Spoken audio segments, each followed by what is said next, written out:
I sat in the back corner of the banquet hall, watching my son dance with his new bride.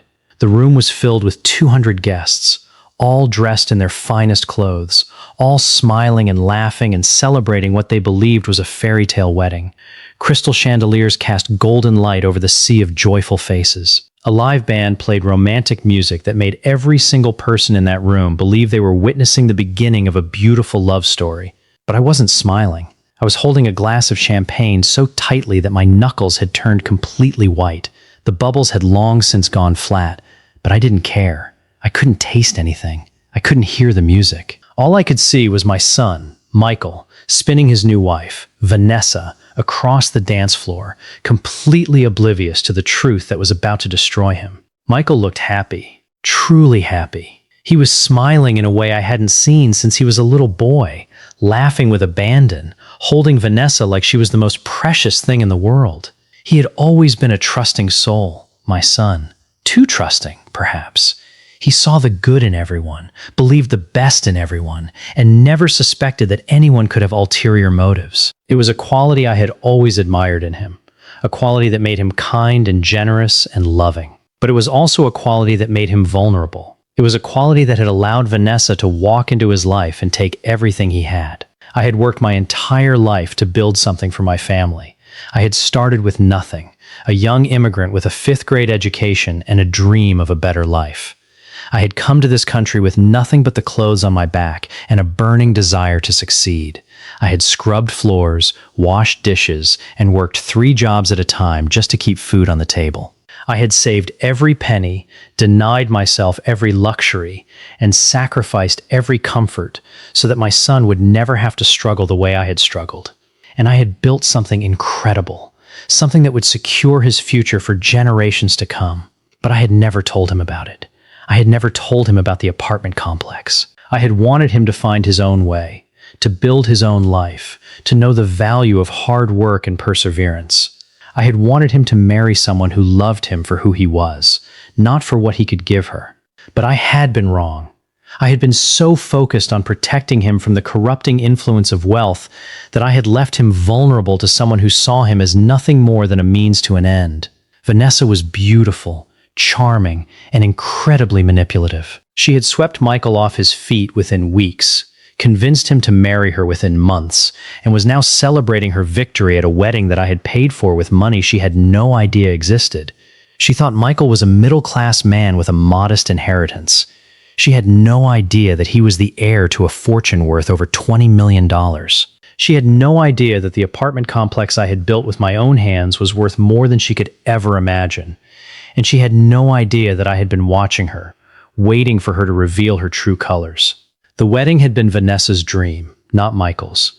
She had insisted on the most expensive venue in the city, a historic hotel with chandeliers and marble floors and a ballroom that could comfortably seat 500 guests. She had insisted on a designer gown, a custom-made dress that had cost more than most people's cars. She had insisted on a 5-tier cake, a live band, and a menu that featured lobster and filet mignon. Michael had agreed to everything, desperate to make her happy, desperate to give her the wedding of her dreams. He had no idea that I was the one paying for it all. He had no idea that the money he thought was his inheritance was actually coming from me, carefully disguised as a trust fund from his late mother. I watched Vanessa as she danced with Michael, her head thrown back in laughter, her eyes sparkling with what looked like joy. But I knew better. I had seen the way she looked at him when she thought no one was watching.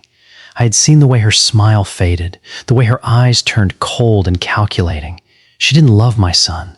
She loved what he could give her. And she had no idea that what he could give her was so much more than she had ever imagined. The dance ended, and Michael led Vanessa back to their table. They sat down, and Michael leaned in to kiss her cheek.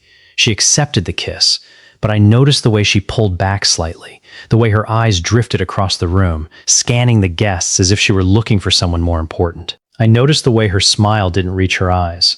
I noticed the way she checked her phone under the table, the way she typed furiously while Michael was talking to his friends. I noticed everything. I had been watching her for months, ever since Michael had first brought her home to meet me. I remembered that day clearly. It was a Sunday afternoon, and Michael had called to say he wanted to introduce me to someone special. I had cooked a traditional meal, my mother's recipe for chicken and rice, and I had set the table with my best dishes. Vanessa had arrived wearing a designer dress that was far too fancy for a casual family dinner. She had smiled, shaken my hand, and told me how wonderful it was to finally meet me. But I had seen the way she looked around my modest house, the way her eyes had lingered on the worn furniture, the faded curtains, the chipped paint on the window frames. She had been calculating. She had been assessing. She had been trying to figure out how much money I had. I had played along. I had acted like a simple immigrant, a retired factory worker who had saved just enough to live comfortably. I had shown her the house, the small garden, the old truck in the driveway.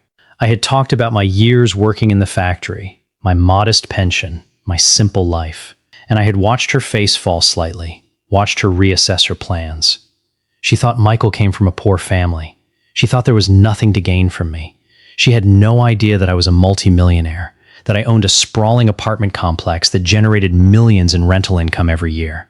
She had no idea that Michael was the sole heir to a fortune that would make her wildest dreams come true. I had never told Michael about the apartment complex because I wanted him to build his own life. I had watched too many children of wealth become entitled and lazy, expecting everything to be handed to them. I wanted my son to know the value of hard work. I wanted him to find a career he loved, a partner who loved him, and a life that was his own. I had set up a modest trust fund for him, enough to pay for his education and give him a comfortable start, but I had kept the rest hidden. I had told him that his mother and I had saved carefully and invested wisely, but I had never revealed the true extent of our wealth. I had wanted to protect him. I had wanted to protect him from people like Vanessa, but I had failed. Vanessa had found him anyway, and she had sunk her claws into him before I could intervene. She had played him perfectly, making him believe she was the love of his life, making him believe she wanted nothing more than his happiness. She had convinced him to propose after only 6 months of dating, and she had convinced him to marry her within another 6 months. The wedding had been rushed, hurried, as if she was afraid he might change his mind. I had tried to warn him. I had tried to tell him to slow down, to take his time, to make sure he was making the right decision. But he had dismissed my concerns, telling me that I didn't understand, that Vanessa was different, that she was the one. I had watched the wedding ceremony earlier that day, standing in the back of the church, my heart heavy with dread. I had watched Vanessa walk down the aisle in her designer gown, her face radiant with what looked like joy. I had watched Michael take her hand, his eyes filled with love, his smile wide and genuine. I had watched them exchange vows, promises of eternal love and devotion, and I had felt a cold chill run down my spine. I had known, in that moment, that I had to act. I had to reveal the truth. I had to protect my son from the woman who was about to destroy him. Now, at the reception, I sat in my corner, waiting for the right moment. I had planned everything carefully. I had prepared a speech, a toast that would change everything. I had gathered all the evidence I needed, all the proof that Vanessa was not who she claimed to be. I had hired a private investigator, a man who had uncovered Vanessa's dark past. She had done this before, 3 times actually. She had married wealthy men, drained their bank accounts, and then disappeared. She was a predator, a serial predator, and she had set her sights on my son. I stood up slowly, smoothing down my jacket. I walked toward the podium, my footsteps echoing in the sudden silence. The guests turned to look at me, curious about the old man who was walking toward the microphone. Michael looked up, his face breaking into a warm smile. "Dad," he called out, "are you going to make a toast?" I nodded, my throat tight with emotion. "Yes, son, I'm going to make a toast." I stood behind the podium, looking out at the sea of faces. I saw Vanessa, her eyes narrowed, her smile slightly strained. She was nervous. She could sense that something was wrong. I saw Michael, his face open and trusting, waiting for his father to say something beautiful. And I saw the guests, their glasses raised, ready to toast the happy couple. I took a deep breath and began to speak. "I want to welcome Vanessa to our family," I said, my voice steady and calm. "She is a beautiful woman, a charming woman, a woman who has captured my son's heart." Vanessa smiled, her shoulders relaxing slightly. She thought I was going to praise her. She had no idea what was coming next. But I also want to welcome her with full knowledge of who she really is, I continued. I want to welcome her with the knowledge of her past, the knowledge of her previous marriages, the knowledge of the men she has drained and discarded. The room went silent. The smile on Vanessa's face froze and then slowly crumbled. I have evidence, I said. I have proof. I have documents, photographs, and testimony that reveal the truth about Vanessa. She is not who she claims to be. She is a predator, a serial predator who targets wealthy men and drains them of everything they have. Michael stood up, his face pale. Dad, what are you doing? This is my wedding. How could you do this? I looked at my son, my heart breaking. I'm doing this because I love you, I said. I'm doing this because I have to protect you from the woman who is about to destroy you. The room erupted into chaos. Vanessa was screaming. Her carefully constructed mask of perfection shattered. Michael was shouting, demanding answers, demanding to know what was happening. The guests were whispering, their faces shocked, their eyes wide with disbelief. I stood at the podium, my heart heavy but my resolve unshaken. I had started something that I couldn't stop. I had exposed the truth, and now I had to face the consequences. But before I tell you how this story unfolded, how my son reacted, how Vanessa's world came crashing down, let me go back to the beginning, to the moment I realized that I had to protect my son from the woman who was about to destroy him. Understand how we ended up in that banquet hall, you have to go back 35 years. I was a young man, barely 23 years old, when I arrived in this country. I had nothing. No money, no education, no connections. I didn't speak the language, I didn't know the customs, and I had no idea how I was going to survive. But I had a dream. I had a burning desire to build something, to create a better life for myself and for the family I hope to have someday. I worked 3 jobs, sleeping only a few hours a night, saving every penny I earned. I lived in a tiny apartment, a single room with a shared bathroom down the hall, and I ate nothing but rice and beans for months at a time. But I never gave up. I never lost sight of my dream. After 10 years of hard work, I had saved enough money to buy my first property. It was a small building, a rundown apartment complex with leaky roofs and broken windows. It was nothing special, but it was mine. I spent every weekend fixing it up, painting the walls, replacing the windows, repairing the plumbing. I did all the work myself, working late into the night, exhausted but determined. And slowly, the building began to turn a profit. I bought another building, and then another, and then another. I reinvested every penny, expanding my portfolio, building my empire. By the time I was 50, I owned a sprawling apartment complex with over 200 units. I was a multimillionaire, but I lived like I was still poor. I didn't want the trappings of wealth. I wanted the freedom that came with it. Married late, in my early 30s, to a woman named Maria. She was a good woman, a kind woman, and she gave me a son, Michael. But she died when Michael was just a teenager, and I was left to raise him alone. I poured everything I had into him, giving him the education I never had, providing him with opportunities I could only dream of. I wanted him to have a better life than I had, and I worked tirelessly to make that happen.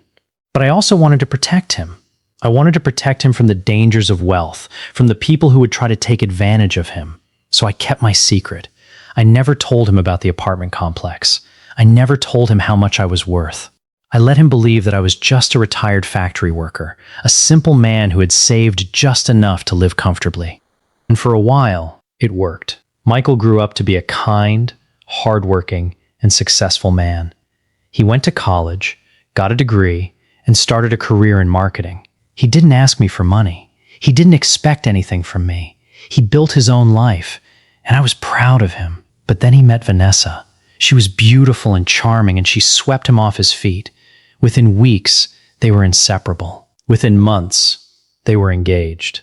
And I knew, from the moment I met her, that she was trouble. There was something about her, something cold and calculating behind her warm smile.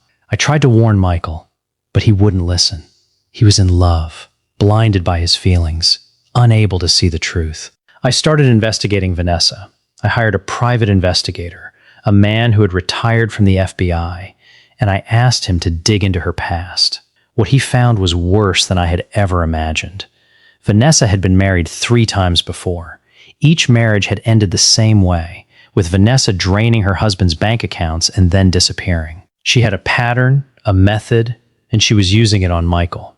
I gathered all the evidence, all the proof, and I waited. I waited for the right moment to reveal the truth, and that moment came at the wedding. The chaos at the reception was overwhelming. Vanessa was screaming at me, her face red with rage, her carefully constructed mask completely shattered. "You old fool!" she shrieked. "You think you can ruin me? You think you can take this away from me?" I stood my ground, my voice calm but firm. "I'm not trying to ruin you, Vanessa. I'm trying to save my son." Michael was standing between us, his face a mask of confusion and pain. "Dad, what are you talking about? What evidence? What past?" I reached into my jacket pocket and pulled out the folder I had been carrying. "This is the evidence," I said, handing it to him. "This is the proof of who Vanessa really is." Michael opened the folder, his hands shaking. He read the documents, his face growing paler with each page. He looked at the photographs, the court records, the testimonies from Vanessa's previous victims. He looked up at me, his eyes filled with tears. "Is this true?" he asked, his voice barely a whisper. "Is all of this true?" I nodded, my heart breaking for him. "It's true, son. I'm sorry." I didn't want to tell you like this, but I couldn't let her destroy you. Michael turned to Vanessa, his eyes filled with pain and disbelief. "Is this true?" he asked her. "Did you marry me for my money?" Vanessa didn't answer. She just stood there, her face pale, her eyes darting around the room as if she was looking for an escape.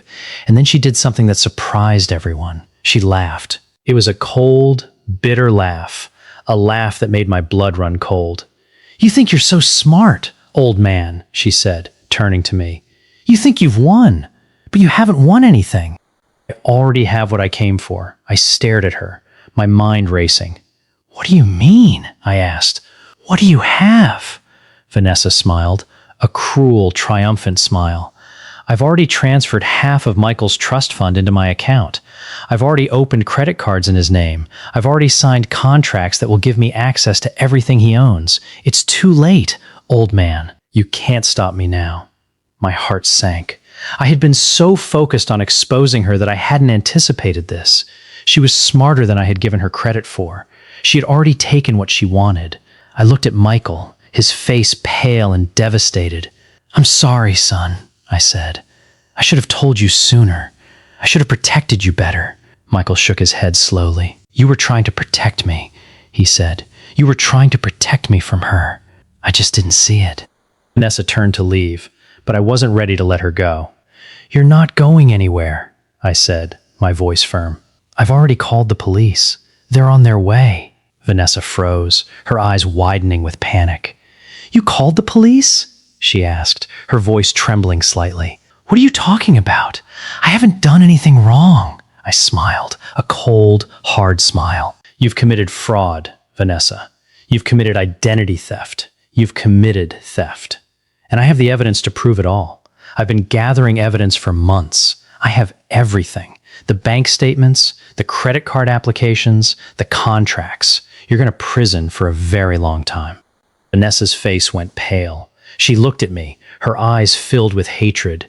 "You'll regret this," she hissed. "I will destroy you. I will destroy your family. I will take everything you have." I shook my head slowly. "You don't have anything, Vanessa. You never did.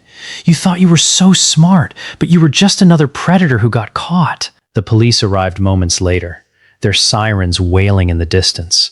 They handcuffed Vanessa and led her out of the banquet hall, her screams echoing in the silent room. Michael watched her go, his face a mixture of pain and relief. He turned to me, his eyes filled with tears. "I'm sorry, Dad," he said. "I should have listened to you. I should have trusted you." I put my arm around my son's shoulders. "You were in love," I said. "It happens to all of us. The important thing is that you're safe now." The guests had already begun to leave, their faces shocked and confused. The wedding was over, the reception was over, and the dream that Michael had believed in was shattered. But he was free. Free from Vanessa, free from the woman who had tried to destroy him. And I was there to help him rebuild his life, The weeks that followed were difficult for Michael. He was dealing with the betrayal, the loss, the shame of having been deceived. He went through the motions of his life, but I could see that he was struggling. He went to work, came home, and sat in his room for hours. He didn't want to talk to anyone. He didn't want to see anyone. He just wanted to be alone. I gave him space, but I also kept an eye on him, making sure he was eating, making sure he was taking care of himself. I knew it would take time for him to heal, and I was patient. I was there for him whenever he needed me. The trial was a media sensation. Vanessa's past was exposed, and the world learned the truth about the serial predator who had been targeting wealthy men for years. The courtroom was packed every day, reporters and cameras and curious onlookers.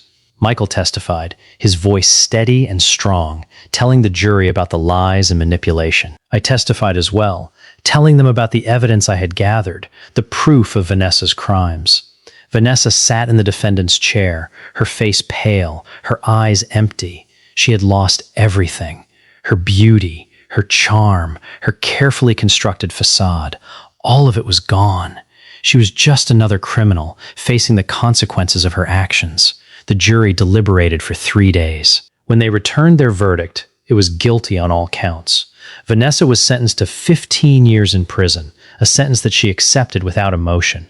She was led away in handcuffs, her face expressionless, and the courtroom erupted into applause. Michael sat beside me, his face a mixture of relief and sadness. "It's over," he said quietly. "It's finally over." I put my arm around his shoulders. "Yes, son, it's over, and now you can move on with your life." But Michael didn't move on. He couldn't. The betrayal had cut too deep, leaving a wound that wouldn't heal. He stopped going to work. He stopped leaving the house. He stopped talking to his friends. He just sat in his room, staring at the walls, lost in his own pain. I tried to help him, but nothing I did seemed to make a difference. I was losing my son to his own grief, and I didn't know how to save him. One night, I sat down next to him on his bed. "Michael," I said softly, "you need to get out of this room. You need to start living again." He shook his head slowly. "I don't know how, Dad. I don't know how to move on. I gave her everything. I trusted her with everything, and she destroyed me." I took his hand in mine. "I know it hurts, son. I know it feels like you'll never be happy again, but you will. You have to believe that." A few weeks later, I made a decision. I was going to take Michael to the apartment complex. I was going to show him the empire I had built, and I was going to help him understand that he still had a future, that his life wasn't over. I knocked on his door and told him to get dressed. "Where are we going?" he asked, his voice flat. "It's a surprise," I said. "Trust me, you're going to like it." He looked at me, his eyes uncertain, and then he nodded slowly. He got dressed, and we got into my truck. I drove him across the city to the neighborhood where the apartment complex was located. It was a sprawling property, a collection of buildings that covered several acres. Michael stared out the window, his eyes wide with amazement. "What is this place?" he asked. "This is my legacy," I said. "This is what I built, and it's yours now." Michael stood in the banquet hall, watching his fiancée being led away in handcuffs. The guests had all left, scattering like leaves in the wind, leaving nothing but the remnants of the wedding they had come to celebrate. The flowers were wilting on the tables.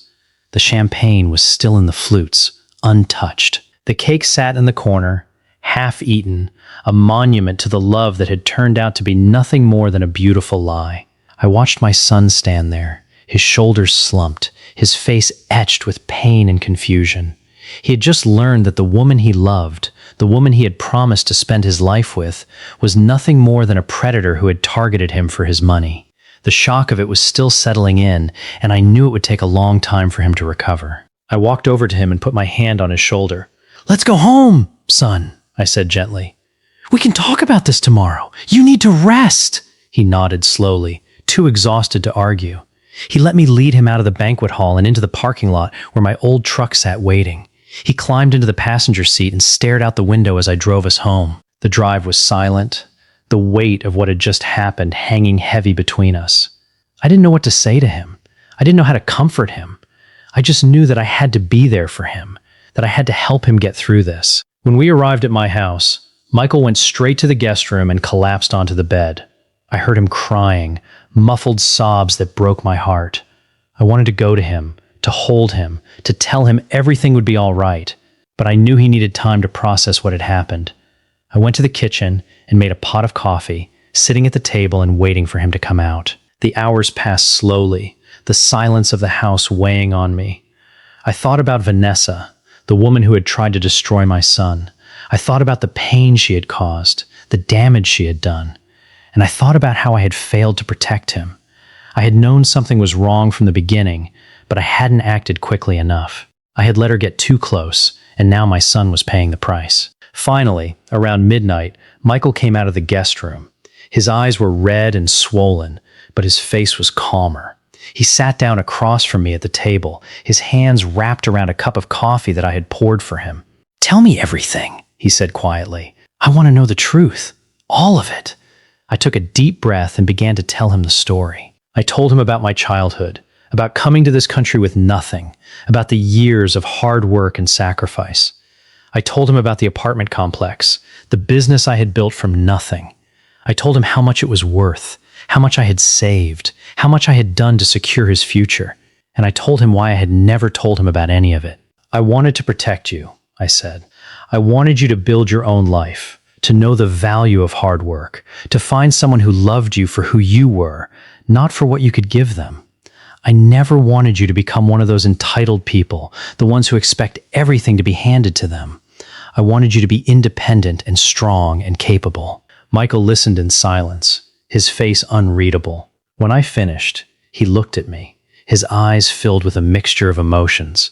"I understand," he said finally. "I understand why you did it, but I wish you had told me. I wish you had trusted me with the truth. I'm sorry," I said. "I should have told you. I should have trusted you. I made a mistake, and I'm sorry." Michael nodded slowly. "What happens now?" he asked. "What happens to Vanessa?" "She's been arrested," I said. "She's facing charges of fraud, identity theft, and theft. She's going to prison. She won't be able to hurt anyone else." Michael stared at his coffee, his face pale. "I loved her," he said. "I really loved her. I thought she was the one." "I know, son," I said. "I know you did, but she wasn't who you thought she was. She was wearing a mask, and she was very good at it. But the truth always comes out in the end." The next few weeks were difficult for Michael. He was dealing with the betrayal, the loss, the shame of having been deceived. He went through the motions of his life, but I could see that he was struggling. He went to work, came home, and sat in his room for hours. He didn't want to talk to anyone. He didn't want to see anyone. He just wanted to be alone. I gave him space, but I also kept an eye on him, making sure he was eating, making sure he was taking care of himself. I knew it would take time for him to heal, and I was patient. I was there for him whenever he needed me. The trial was a media sensation. Vanessa's past was exposed, and the world learned the truth about the serial predator who had been targeting wealthy men for years. The courtroom was packed every day, reporters and cameras and curious onlookers.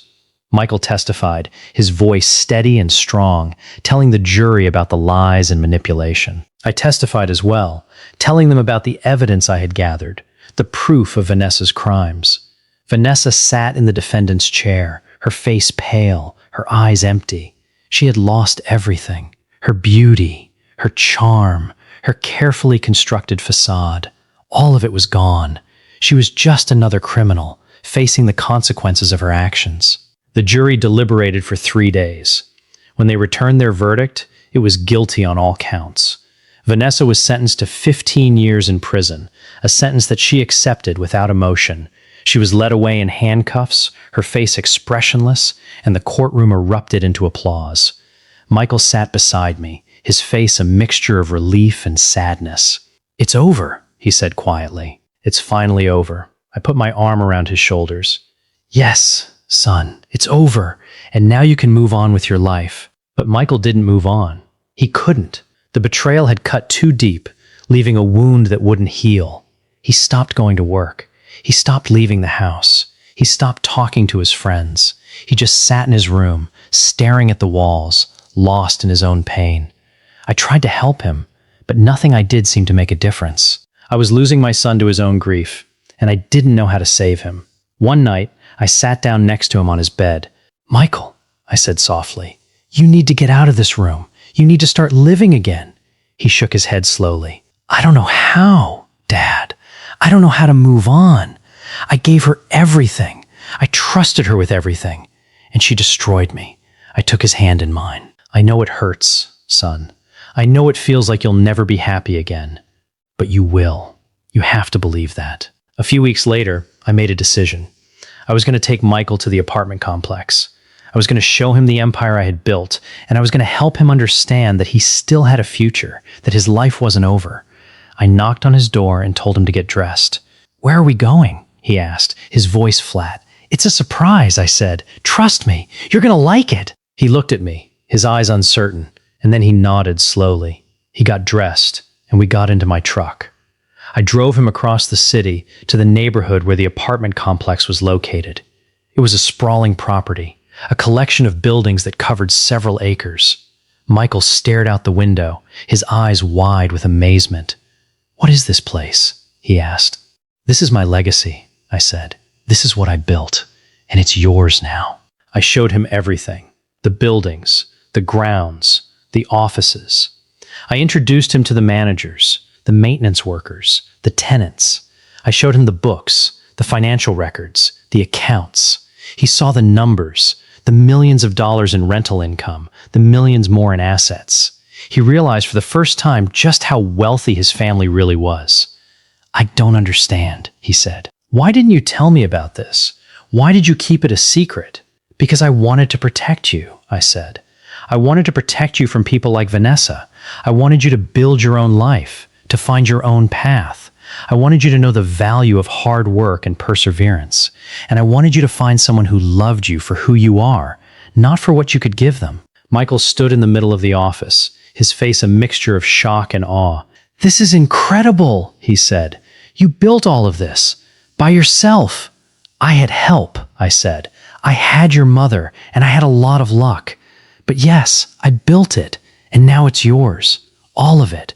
I want you to take over the business. I want you to run it, to grow it, to make it even better than it is now." Michael looked at me, his eyes filling with tears.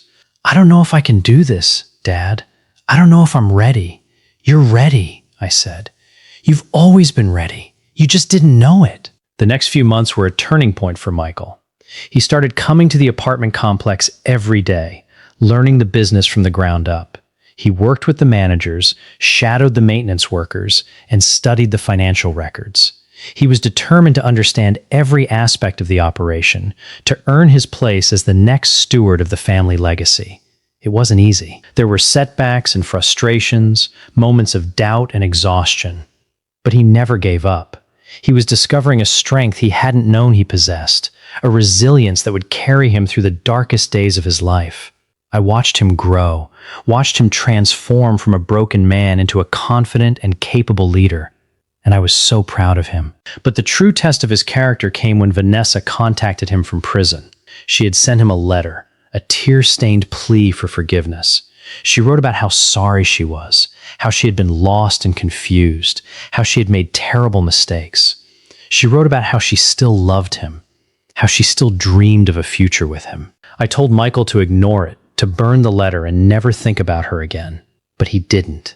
He sat in his room, staring at the letter, his face a mask of conflicting emotions. "I don't know what to do," he said. "Part of me wants to forgive her.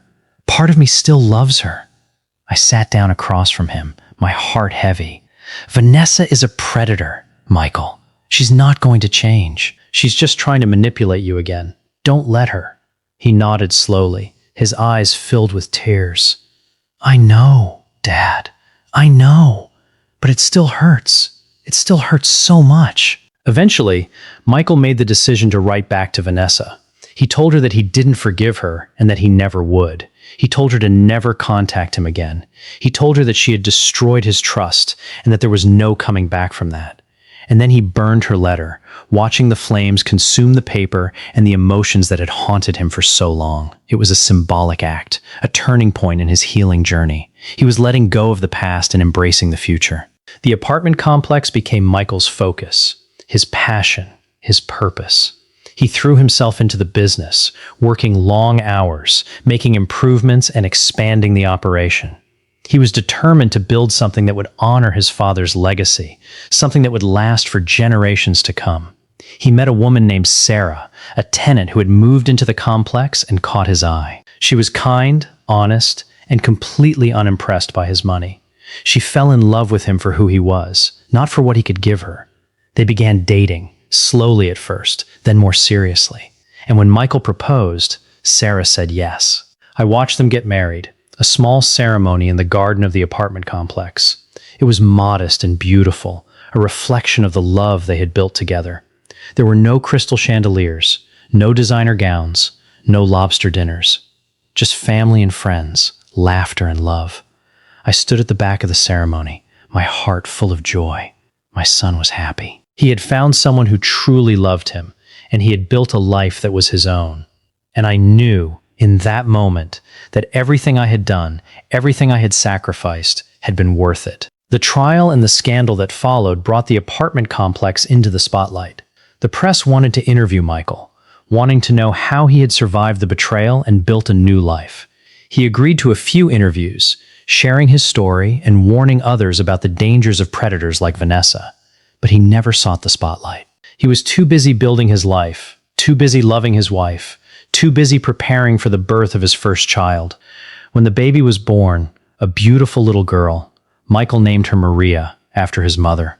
I held my granddaughter in my arms, my heart overflowing with love and gratitude. I had built an empire, but this was my true legacy. The family I had created, the love that had endured, the future I had secured for generations to come. The years passed, and the apartment complex continued to thrive under Michael's leadership. He had taken what I had built and made it even better, expanding the operation and modernizing the facilities. He had also started a scholarship program for the children of tenants, helping them pursue their dreams and build better lives. It was a legacy of giving back, a reflection of the values I had instilled in him. Sarah was by his side, managing the office and handling the finances. She was brilliant and dedicated, a perfect partner for my son.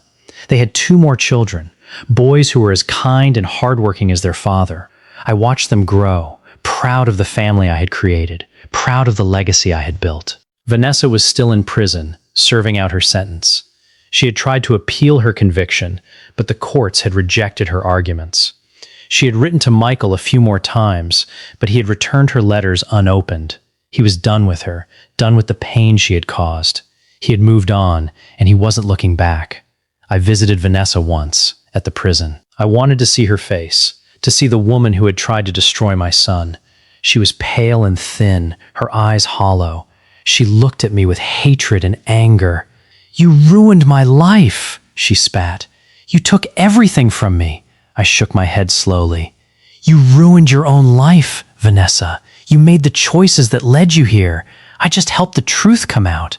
She didn't respond. She just stared at me, her eyes filled with bitterness and regret. I turned and walked away, leaving her to face the consequences of her choices. I have no sympathy for Vanessa. She had been given every opportunity to change, but she had refused. She had chosen greed and manipulation over honesty and integrity. She had chosen to destroy lives instead of building them, and she was paying the price for her choices. Michael, on the other hand, had chosen a different path. He had faced his pain, healed from his wounds, and built a life that was full of love and purpose. He was a testament to the power of resilience and forgiveness, and he was proof that even the darkest moments can lead to the brightest futures. The apartment complex is now worth more than I ever imagined. It has become a symbol of hope and opportunity, a place where people can build their own dreams. Michael and Sarah have turned it into a community, a place where tenants are treated like family. They host events, provide resources, and support their tenants in every way possible. It's a legacy of compassion and generosity, a reflection of the values that have guided our family for generations. I am proud of what we have built together, proud of the impact we have made on our community. As I look back on my life, I realize that the apartment complex was never really about the money. It was about building a future, creating a better life for my family, and leaving a legacy of love and integrity. I had kept the secret for so long, worried that wealth would corrupt my son, afraid that he would become entitled and lazy. But I was wrong. Michael proved that wealth doesn't have to corrupt. It can inspire, uplift, and transform.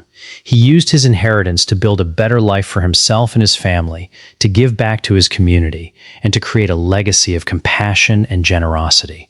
He proved that money can be a force for good, a tool for building a better world.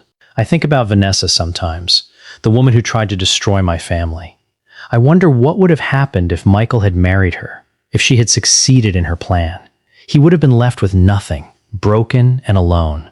But I had acted in time, exposing the truth and saving my son from a life of misery. I am grateful for the courage to act, for the strength to face the truth, and for the love that drove me to protect my family. The apartment complex has become more than just a business. It has become a symbol of everything our family stands for: hard work, perseverance, integrity, and above all, love. I walk through the grounds now, watching the tenants go about their lives, and I feel a sense of peace.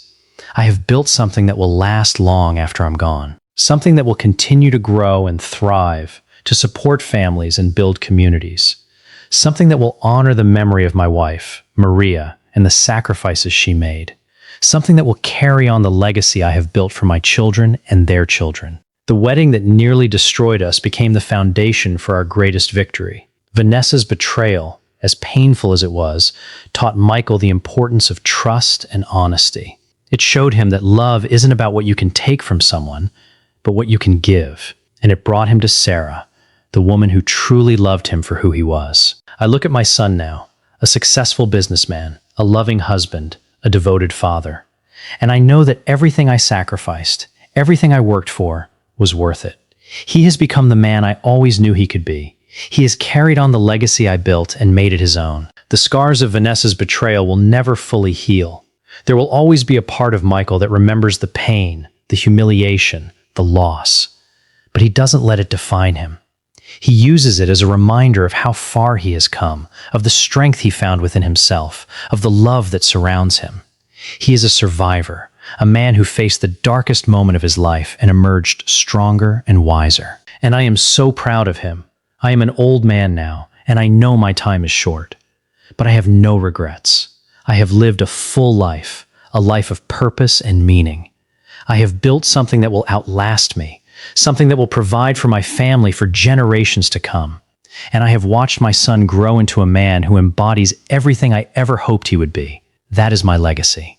That is my vindication. I stood in the garden of the apartment complex, watching my son play with his children. The sun was setting, casting a warm golden glow over the sprawling property. Michael was chasing his two boys across the lawn, their laughter echoing through the air. His daughter, little Maria, was sitting on a blanket nearby, playing with a doll that Sarah had given her. It was a perfect scene, a moment of pure joy and contentment, and I felt a sense of peace wash over me. This was what I had built for. This was the legacy I had created. Not the buildings, not the money, not the business. This, my family, happy, healthy, together. It had been 10 years since the wedding that nearly destroyed us.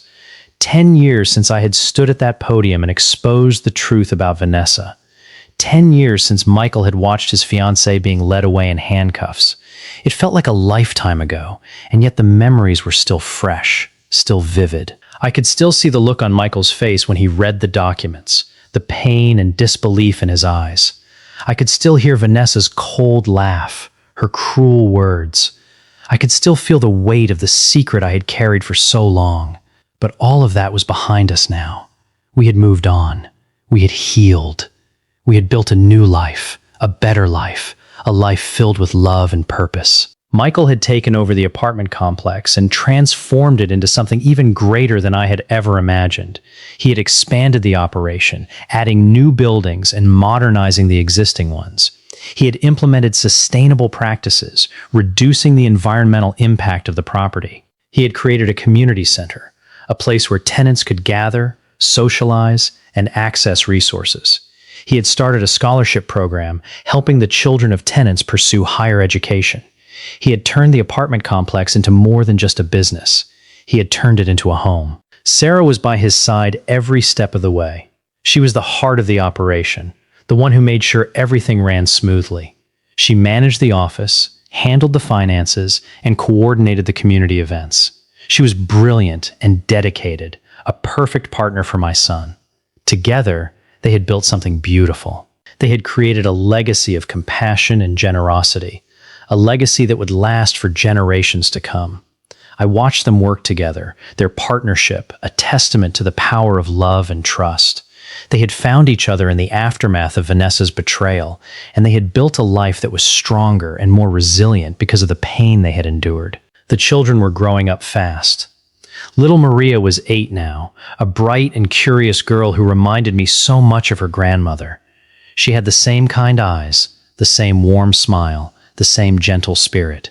She loved to help her father in the community garden, planting flowers and vegetables and watching them grow. She was already showing an interest in the business, asking questions about the tenants and the buildings and the finances.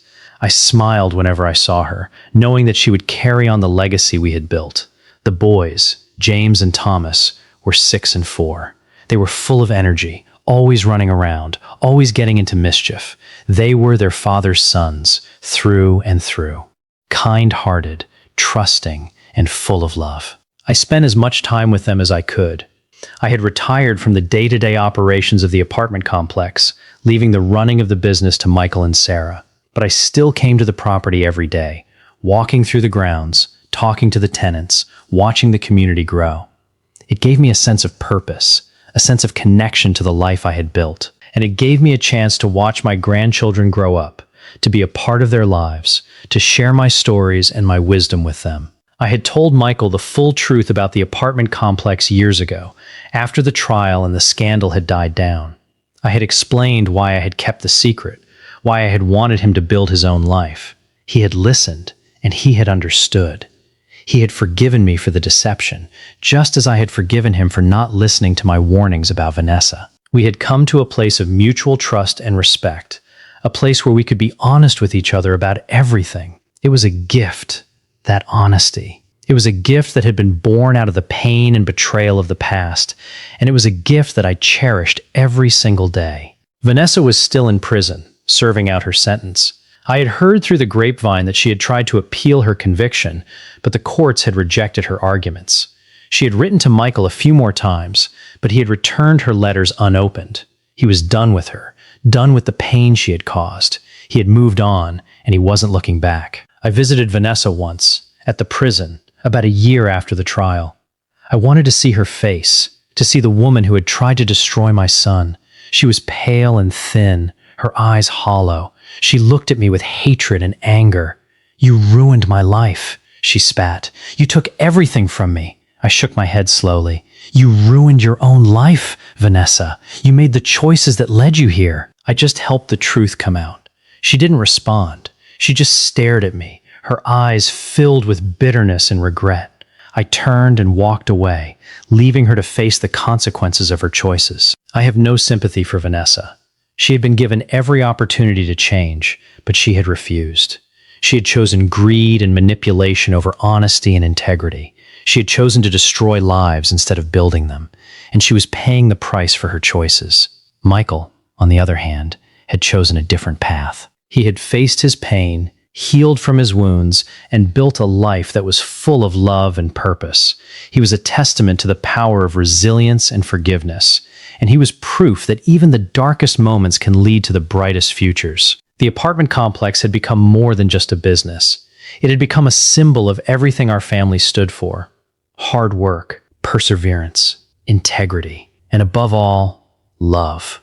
I walked through the grounds now, watching the tenants go about their lives, and I felt a sense of peace. I had built something that would last long after I was gone, something that would continue to grow and thrive, to support families and build communities, something that would honor the memory of my wife, Maria, and the sacrifices she had made, something that would carry on the legacy I had built for my children and their children. The wedding that nearly destroyed us had become the foundation for our greatest victory. Vanessa's betrayal, as painful as it was, had taught Michael the importance of trust and honesty. It had shown him that love isn't about what you can take from someone, but what you can give. And it had brought him to Sarah, the woman who truly loved him for who he was. I looked at my son now, a successful businessman, a loving husband, a devoted father, and I knew that everything I had sacrificed, everything I had worked for, was worth it. He had become the man I always knew he could be. He had carried on the legacy I had built and made it his own. The scars of Vanessa's betrayal would never fully heal. There would always be a part of Michael that remembered the pain, the humiliation, the loss. But he didn't let it define him. He used it as a reminder of how far he had come, of the strength he had found within himself, of the love that surrounded him. He was a survivor, a man who had faced the darkest moment of his life and emerged stronger and wiser. And I was so proud of him. The community center Michael had built was the heart of the apartment complex. It was a large building with a gym, a library, a computer lab, and a meeting room. It was a place where tenants could come together, share resources, and build relationships. It was a place where children could do their homework, where adults could attend workshops, where seniors could socialize. It was a place that brought the community together, that created a sense of belonging and connection. I had never imagined anything like it when I was building the apartment complex. I had been focused on the bottom line, on the financial success of the business. But Michael had seen something I hadn't. He had seen the potential for community, for connection, for something greater than just a place to live. I walked through the community center one afternoon, watching the tenants go about their daily activities. There was a group of seniors playing cards in the corner, their laughter echoing through the room. There were children doing their homework in the library, their parents working alongside them. There was a young woman using the computer lab, applying for jobs, trying to build a better life for herself and her children. It was a beautiful sight, a testament to the power of community. And I felt a sense of pride wash over me. This was my legacy. This was what I had built. Not the buildings, not the money, but the community. The lives that had been touched, the families that had been supported, the hope that had been nurtured. The scholarship program was another source of pride for me. Michael had established it in honor of his mother, Maria. It provided full tuition and living expenses for the children of tenants who wanted to pursue higher education. It was a way of giving back, of honoring the sacrifices that had been made, of creating opportunities for the next generation. It had already helped dozens of students achieve their dreams. Some had become teachers, others had become nurses, others had become engineers. They had gone on to build lives of their own, to create their own legacies. And I knew that this was the true meaning of success. Not the accumulation of wealth, but the impact you had on others, the lives you touched, the futures you helped to build. I often thought about my own journey, the path that had brought me to this place. I had arrived in this country with nothing, a young immigrant with a fifth-grade education and a dream. I had worked 3 jobs, slept only a few hours a night, and saved every penny I earned. I had faced discrimination, poverty, and loneliness. But I had never given up. I had never lost sight of my dream. And now, looking back, I realized that the dream had never been about the money. It had been about building a better life for my family. It had been about creating opportunities for my children and their children. It had been about leaving a legacy of love and integrity. The apartment complex had been the vehicle for that dream, the means by which I had been able to provide for my family and give back to my community. But it was the people who mattered, the tenants who had become like family, the community that had been built, the lives that had been transformed. That was the true legacy, and I was grateful for every moment of it. I thought about the lessons I had learned along the way, the importance of hard work, the value of perseverance, the power of integrity. I had learned that success is not measured by the size of your bank account, but by the impact you have on the world. I had learned that true wealth is not about what you own, but about who you love and who loves you. I had learned that the greatest gift you can give your children is not money or status, but the example you set, the values you instill, the love you show. I had tried to teach these lessons to Michael, but I had gone about it the wrong way. I had kept secrets, trying to protect him from the corrupting influence of wealth. But I had only succeeded in leaving him vulnerable to someone who saw him as a meal ticket. I had learned that the best way to protect your children is not to hide the truth from them, but to prepare them for it, to teach them to be discerning, to be cautious, to trust their instincts, and to be there for them when they fall. Michael had fallen, hard, but he had gotten back up. He had learned from his mistakes. He had grown stronger and wiser, and he had become the man I had always hoped he would be. I was so proud of him, and I was so grateful for the lessons we had both learned. Years had passed quickly, and I was an old man now. I had lived a full life, a life of purpose and meaning. I had built something that would outlast me, something that would provide for my family for generations to come. And I had watched my son grow into a man who embodied everything I had ever hoped for. That was my legacy. That was my vindication. I sat in the garden, watching the sunset paint the sky in shades of orange and gold. Michael came and sat beside me, his children running around us. Little Maria climbed onto my lap, her small arms wrapping around my neck. "Grandpa," she said, her voice sweet and innocent. "Tell me a story." I smiled, my heart swelling with love. "What kind of story, sweetheart?" I asked. "Tell me about the apartment complex," she said. "Tell me about how you built it." I looked at Michael, and he nodded, a smile on his face. He wanted me to tell the story, to share the legacy with his daughter. I took a deep breath and began. "It all started a long time ago," I said. "I was a young man, not much older than your father, and I had just arrived in this country. I had nothing, no money, no education, no friends. But I had a dream. I had a dream of building a better life for my family. I told her about the early years, the long hours, the hard work. I told her about the factory jobs, the 3 jobs at a time, the sleepless nights. I told her about the first building I had bought, the rundown apartment complex with the leaky roofs and broken windows. I told her about fixing it up, painting the walls, replacing the windows, repairing the plumbing. I told her about the pride I felt when I had finally turned a profit, when I knew that I was going to make it. She listened with wide eyes, her attention captured by the story. "And then I met your grandmother," I continued. "She was the most beautiful woman I had ever seen. She was kind and generous and full of love. She believed in me when no one else did. She supported me through the hard times and celebrated with me during the good times. She gave me your father, and she gave me a reason to keep going." I paused, the memories washing over me. "I built the apartment complex for her, you know. I built it for our family. I wanted to give her a better life, a life free from struggle and worry. And I did. But she didn't live to see it all. She passed away when your father was just a teenager. But I know she's watching us now. I know she's proud of what we've built." Continued the story, telling her about Michael's childhood, his college years, his career in marketing. I told her about Vanessa, the woman who had tried to destroy their family. I told her about the wedding, the speech, the evidence, the arrest. I told her about the trial and the conviction. I told her about the aftermath, the pain, the healing, the growth. And I told her about the community center, the scholarship program, the lives that had been touched by their family's generosity. Maria listened, her small face serious, her eyes filled with wonder. When I finished, she hugged me tightly. "Thank you, Grandpa," she said. "Thank you for telling me the story." I kissed the top of her head. "You're welcome, sweetheart," I said. "It's your story too, you know. This is your legacy. This is what you're inheriting. Not just the buildings and the money, but the values, the integrity, the love. You have a responsibility to carry it on, to make it even better." She nodded, her expression serious beyond her years. "I will, Grandpa," she said. "I promise." Michael walked over and sat down on the blanket beside us. He put his arm around his daughter and pulled her close. "Your grandfather is right," he said.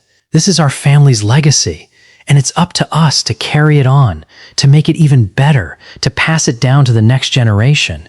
He looked at me, his eyes filled with gratitude. "Thank you, Dad," he said. "Thank you for everything, for the legacy, for the love, for always being there. I don't know where I would be without you." I smiled, my eyes filled with tears. "You're welcome, son," I said. "But I didn't do it alone. I had your mother, and I had you. You gave me a reason to keep going, a reason to keep building. And you have become everything I ever hoped you would be."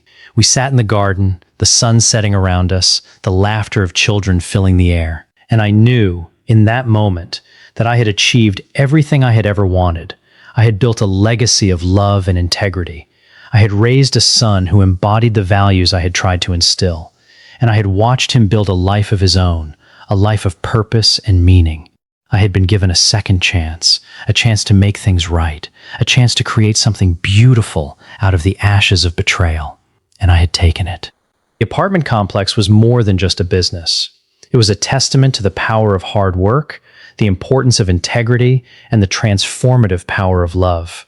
It was a symbol of hope for the community, a source of support for the tenants, and a legacy for my family. And as I looked out at the property, at the buildings and the gardens and the community center, I felt a sense of pride that filled my heart. I had built this.